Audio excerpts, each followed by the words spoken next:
Hey guys, let's make my no-bake, vegan, raspberry and white chocolate cheesecake. The best way to save energy when cooking, besides loving your leftovers, is to cook less. Swapping out a cooked element from your meal for a raw salad or recipe such as my no-bake cheesecake could save you energy and money when cooking. Wow! I am so pleased with that.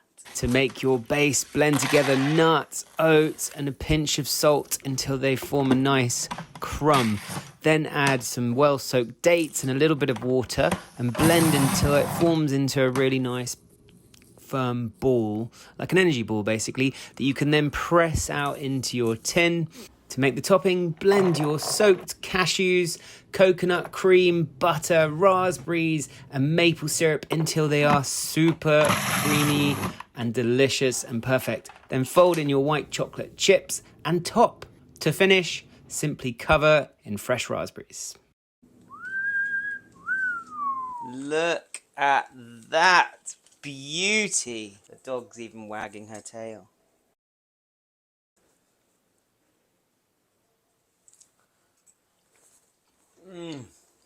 That is epic delicious. Thanks for watching, it means the world.